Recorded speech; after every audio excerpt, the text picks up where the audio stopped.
Hello everyone. आज हम unit 3 के टॉपिक ट्रूएंसी एंड जुवेनाइल डेलिक्वेंसी के बारे में पढ़ेंगे।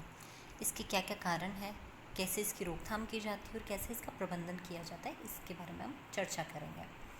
देखिए, जो बच्चे और युवा जो हैं हमारे समाज के, ये अद्भुत से अद्भुत और कठिन कार्यों को करने में पूर्णतया सक्षम होते हैं, लेकिन अनफॉर्चुनेटली अगर ये किसी भी नेगेटिव बिहेवियर में अगर इन्वॉल्व हो जाते हैं तो यह हमारे समाज के लिए बहुत ही चुनौतीपूर्ण हो सकता है, क्योंकि वे अपने बिहेवियर का कंट्रोल खो देते हैं इस टाइम पर। इसलिए जुवेनाइल क्राइम, जिसे कि बाल अपराध भी कहा जाता है, ये बच्चे में स्वाभाविक रूप से नहीं होता है, लेकिन उसके परिवेश के कारण और उसके एनवायरनमेंट के कारण कई बार यह उसमें पैदा हो जाता है, जिसकी वजह से वह कुछ उल्टे सीधे काम करना, बिना अनुशासन के तथा उचित शिक्षा के अभाव के कारण वो यह व्यवहार शो कर सकते हैं।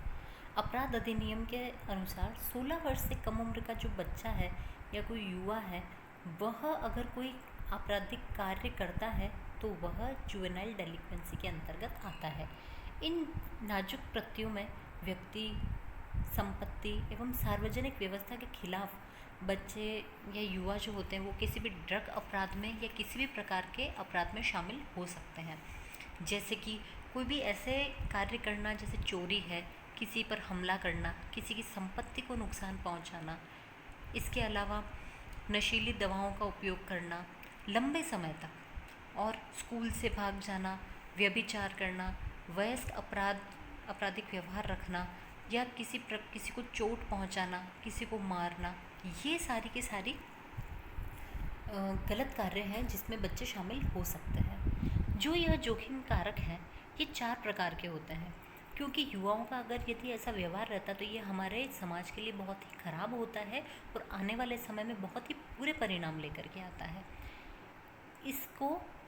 इस शोध को संक्षेप में राज्य विधानसभा के राष्ट्रीय सम्मेलन 2011 में निष्कर्ष निकाला था कि यह जो अभद्र व्यवहार है इन 4 कारकों की वजह से देखा गया है।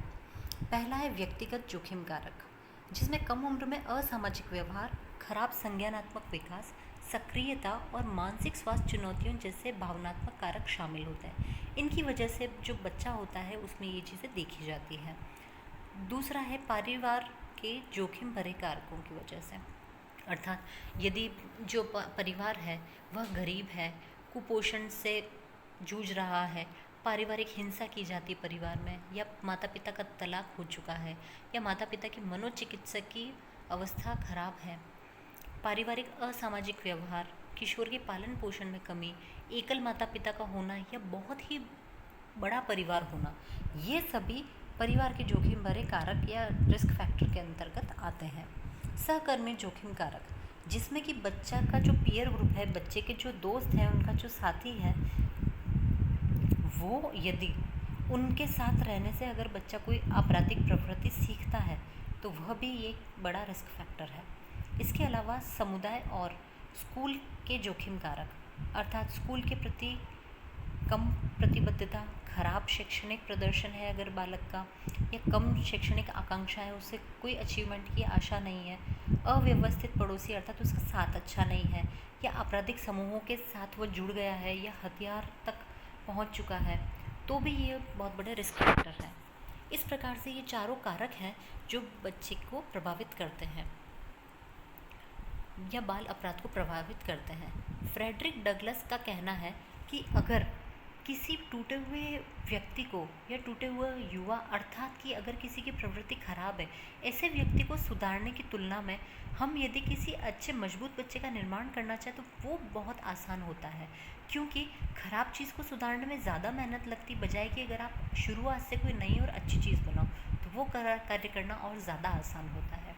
युवाओं को किसी भी देश की बहुत बड़ी संपत्ति माना गया है। यदि देश के युवा अगर किसी खराब आपराधिक प्रवृत्ति में रहेंगे तो उस देश का विकास संभव नहीं है। यदि इसी प्रकार जनसंख्या को अच्छे से तैयार नहीं किया जाएगा तो हमारा आने वाला जो भविष्य है वह भी निश्चित रूप से उज्जवल नहीं होगा। इसी तरह हम एक पूरे रूप में एक नैतिक और साथ ही एक नैतिक जिम्मेदार जिम्मेदारी का व्यवहार हमें बच्चों को देना चाहिए और उनको ऐसा वातावरण प्रदान करना चाहिए कि वह पढ़ाई कर सके, अपना विकास कर सके तथा एक नैतिक व्यवहार सीख सके। एक बच्चे के लिए कानून के खिलाफ जाना तो बहुत ही आम कारण है, जिसके अंदर मेनली या तो शिक्षा की कमी है, इस वजह से बच्चा कानून के खिलाफ जा सकता है, या उसकी परवरिश में किसी प्रकार का दोष है, या सामाजिक सांस्कृतिक वातावरण अस्वस्थ है, तब इस तरीके की चीज़ें देखी जाती है। इन सभी कारणों की वजह से जो बच्चा है वह शारीरिक और मानसिक रूप से अयोग्य होने के साथ साथ एक गैर जिम्मेदार नागरिक भी बन जाता है और समाज के प्रति, अपने देश के प्रति अपनी जिम्मेदारियों को भूल जाता है। देश में असंतुलन को कम करने के लिए और सामाजिक इक्विटी की गारंटी के लिए सभी युवाओं को उचित और समान अवसर दिए जाना बहुत ही आवश्यक होता है। बच्चों से हमारा समाज या हमारा परिवार आज्ञाकारी होना, सम्मानजनक और अच्छे गुण होने की उम्मीद रखता है। हालांकि कुछ परिस्थितियों के कारण कुछ बच्चे सामाजिक तथा कानूनी रूप से पालन करने में असमर्थ होते हैं। ये बच्चे ही अक्सर आपराधिक व्यवहार में शामिल हो जाते हैं और इसे ही किशोर अपराध के नाम से जाना जाता है। जुवेनाइल क्या है? एक्चुअली एक व्यक्ति या एक युवा, एक किशोर जिसने कि अभी तक 18 वर्ष की आयु पूर्ण नहीं करी है, ठीक है, जो किसी देश के कानून के द्वारा निर्दिष्ट विशिष्ट आयु को पूरा भी नहीं करता है, न वह एक परिपक्व व्यक्ति के रूप में है और इस समय पर वह किसी आपराधिक गतिविधि या प्रवृत्ति के में इन्वॉल्व होकर के कानूनी रूप से उत्तरदायी होता है, तो इसे जुवेनाइल कहा जाता है। जुवेनाइल डेलिक्वेंसी क्या है? जुवेनाइल डेलिक्वेंसी का तात्पर्य अवैध अपराधों में नाबालिग की भागीदारी से है। जब कोई व्यक्ति अपने सामाजिक जीवन के सामान्य पाठ्यक्रम से विचलित हो जाता है तो उसे उसके व्यवहार को आपराधिक करार दिया जाता है, अर्थात ऐसा व्यवहार सामाजिक रूप से मान्य नहीं होता है। हमारा समाज जिसे नहीं ग्रहण करता है या नहीं एक्सेप्ट करता है। दूसरे शब्दों में, जब एक किशोर क्रिया समाज के लिए खतरनाक होती है और उसके लिए उसे किशोर अपराधिक कहा जा सकता है।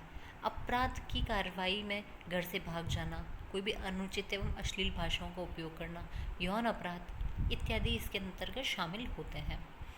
अब जो ये जुवेनाइल डेलिक्वेंसी है, इसके क्या क्या कारण हो सकते हैं उनके बारे में चर्चा करेंगे। पहला है व्यक्तिगत कारण। हम पहले इसे डिस्कस करेंगे। एक व्यक्ति के अंदर कई कारक होते हैं जो उसके नाजुक व्यवहार को जन्म दे सकते हैं।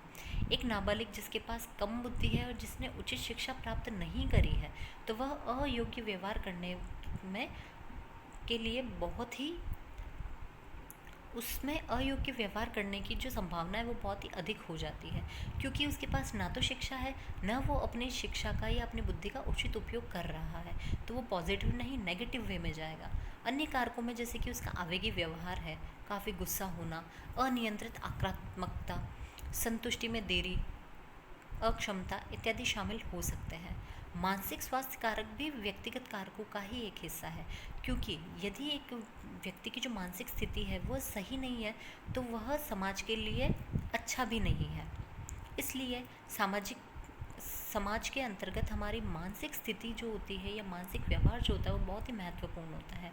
इस प्रकार ये कारक हानिकारक, विनाशकारी और अवैध गतिविधियों में से एक किशोर को भागीदारी में योगदान दे सकते हैं।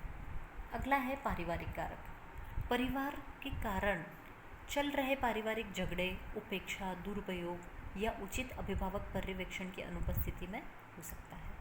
जिन बच्चों के माता पिता देश के कानून को या सामाजिक मानदंडों को सम्मान नहीं करते हैं, तो उनके बच्चे भी उनका सम्मान नहीं करते हैं, क्योंकि वो अपने ही पेरेंट्स को, अपने रोल मॉडल्स को यह सब कुछ करते हुए देख रहे, तो उन्हें लगता है कि हाँ, जो हमारे पेरेंट्स कर रहे हैं वो ठीक है, हम भी ऐसा व्यवहार कर सकते हैं।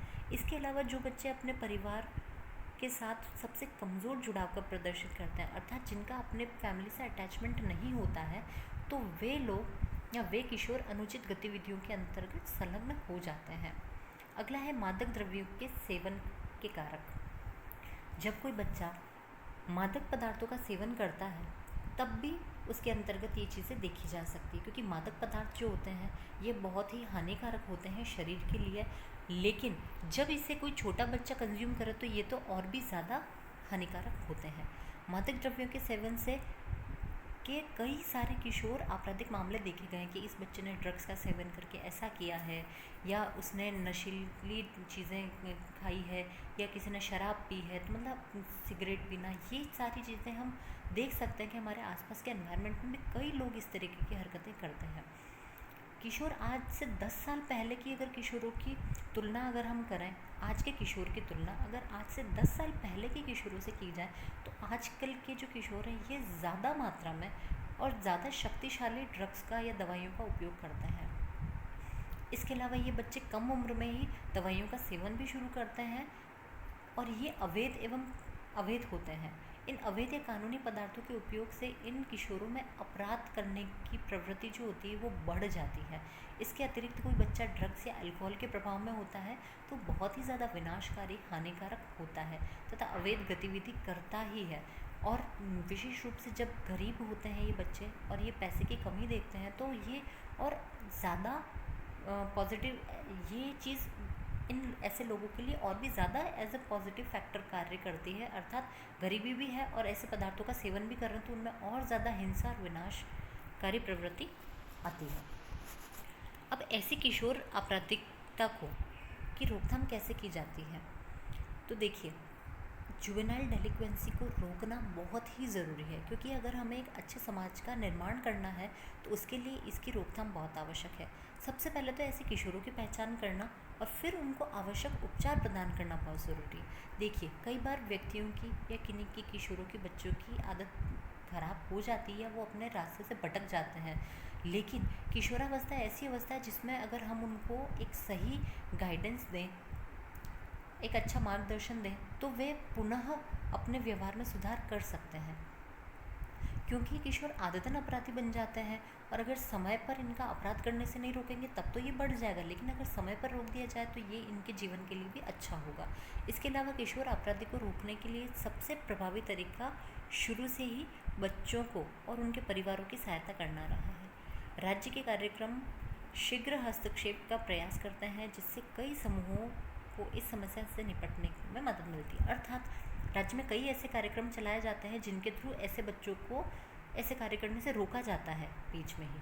कई न्यायवादी एवं आपराधिक भी होते हैं जो किशोर अपराधिक की रोकथाम के लिए विभिन्न प्रावधानों का सुझाव भी देते हैं।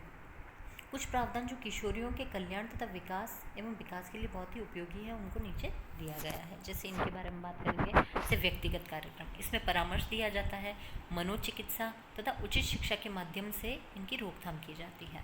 अगला है पर्यावरणीय कार्यक्रम। इस तकनीक को शामिल करने के साथ साथ सामाजिक आर्थिक संदर्भ को बदलने की दृष्टि से तकनीक के रोजगार को भी शामिल किया गया है।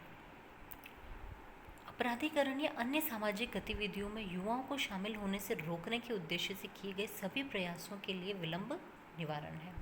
विभिन्न सरकारें विलंब की रोकथाम के लिए संसाधनों के आवंटन के महत्व को पहचान रही है, ठीक है, और इसके लिए काफ़ी कार्य किए जाते हैं। रोकथाम सेवाओं में मादक द्रव्यों के सेवन, शिक्षा, उपचार, पारिवारिक परामर्श, युवा सलाह, पालन पोषण शिक्षा, शैक्षिक सहायता तथा युवा आश्रय जैसी गतिविधियां शामिल हैं। इनके द्वारा ऐसे कार्यों की या जुवेनाइल डेलिक्वेंसी की रोकथाम की जाती है। अब हम इसके लिए क्या क्या मैनेजमेंट कर सकते हैं? देखिए, इसके लिए बहुत सारे उपाय हैं। जैसे अपने बच्चों के साथ जुड़ें।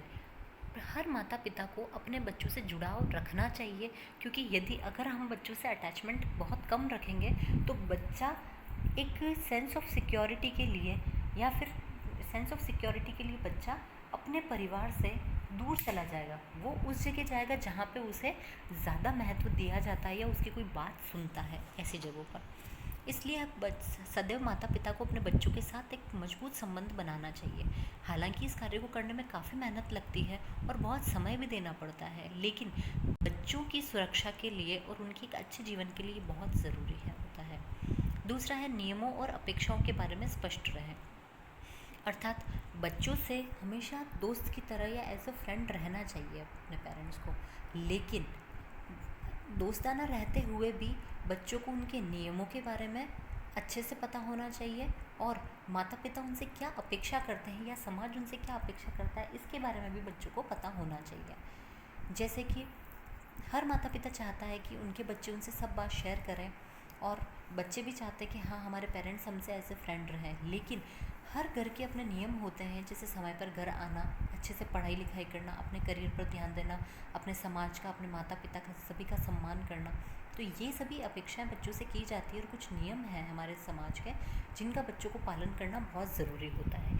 यदि बच्चे इनका पालन नहीं करते हैं तो पेरेंट्स को इन्हें समय समय पर आगाह करते रहना चाहिए, क्योंकि यदि अगर इन्हें समय पर आगाह नहीं किया जाएगा तो बच्चे का व्यवहार अनियंत्रित हो जाता है और उसे बाद में नियंत्रित करना बहुत ही मुश्किल हो जाता है। अगला है अपने व्यवहार प्रबंधन कौशल का निर्माण करें।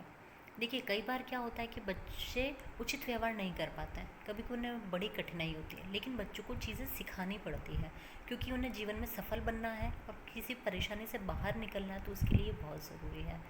अगला है किशोर विकास के बारे में अपने ज्ञान और समझ को बढ़ाएं, क्योंकि किशोर विकास जीवन का सबसे महत्वपूर्ण पहलू है और काफ़ी महत्वपूर्ण अवस्था है। तो इसके बारे में ज़्यादा से ज़्यादा ज्ञान अर्जित करना चाहिए और समझ को बढ़ाना चाहिए कि इस अवस्था के अंतर्गत क्या क्या चीज़ें हो सकती है और क्या क्या अच्छे कार्य करने चाहिए, या बच्चों से किस प्रकार से बच्चों के साथ व्यवहार करना चाहिए कि वे स्वस्थ रहें और उनका जो मानसिक व्यवहार है वह भी स्वस्थ रहे। जाने कि आपका बच्चा कहाँ है और किसके साथ है। अर्थात जब बच्चे किशोरावस्था में होते हैं तो वो अपनी इंडिपेंडेंसी को बहुत ज़्यादा एंजॉय करना चाहते हैं और वो चाहते हैं कि वो इंडिपेंडेंट रहे, पेरेंट्स उनके काम में, उनके जीवन में दखल अंदाजी ना करें, क्योंकि पेरेंट्स को अपने बच्चों से दोस्त की तरह रहना चाहिए। तो इस प्रकार जब पेरेंट्स अपना व्यवहार अपने बच्चों के साथ रखेंगे तो बच्चे भी अपनी सारी चीज़ें अपने पेरेंट्स के साथ शेयर करेंगे। तो पेरेंट्स को हमेशा ध्यान रखना चाहिए कि उनके बच्चे कहाँ जा रहे हैं, क्या कर रहे हैं, किसके साथ हैं, इन सभी चीज़ों का ध्यान रखना चाहिए। इसके साथ साथ ये भी ध्यान रखना चाहिए कि बच्चों के दोस्तों का जो समूह है वह किस प्रकार का है। यदि बच्चा गलत संगत में है तो माता पिता को उसे आगाह करना चाहिए, और यदि वह अच्छी संगत में है तो उसे एनकरेज करना चाहिए। इसके बाद है कि इसे बच्चों को कभी भी अकेला नहीं जाने देना चाहिए। अर्थात जैसे कि बच्चों को आप इंडिपेंडेंट बनाओ, लेकिन यह भी ज़रूरी है कि बच्चा बिल्कुल हर जगह पे अकेला नहीं हो जाए, क्योंकि कई बार ऐसा होता है कि कुछ समस्या ऐसी आन पड़ती है जिसका सामना बच्चे नहीं कर पाते हैं। तो पेरेंट्स को हमेशा अलर्ट रहना चाहिए कि बच्चा अगर कहीं जा रहा है तो उसके पास उसका प्रॉपर मोबाइल फ़ोन हो, या उसकी जानकारी लेते रहे, या जिसके पास जा रहा है उनसे कॉन्टैक्ट रहे, ताकि हमें पता रहे कि बच्चा समय पर उस जगह पहुँच चुका है और वहाँ से समय पर अपने घर के लिए भी निकल चुका है। ये चीज़ें बहुत ज़रूरी होती है। इसके बाद है सूचित, सहायक और उपस्थित रहें। मतलब कि जब बच्चा जैसे स्कूल जाए या कहीं भी किसी चिकित्सा या किसी उपचार के लिए जाता है, किसी अतिरिक्त गतिविधि के लिए जाता है, या किसी गेम्स में पार्टिसिपेट करने के लिए जाता है, अपने पीयर ग्रुप में जाता है, अपने दोस्त के घर जाता है, तो उस समय हमेशा पेरेंट्स को अलर्ट रह करके रहना चाहिए और हमेशा इस चीज़ का ध्यान रखना चाहिए कि अगर बच्चे को एट द टाइम ज़रूरत पड़ जाए अपने पेरेंट्स की, तो पेरेंट्स जा कर के वहाँ पे अपनी उपस्थिति रखें और बच्चों को उस समस्या से बाहर निकालने का कार्य करें। तो इस प्रकार हमने जुवेनाइल डेलिक्वेंसी के बारे में, इसके कारण, इसके प्रिवेंशन और मैनेजमेंट के बारे में पढ़ा है, और हमारा लेक्चर यहीं ख़त्म होता है। Thank you.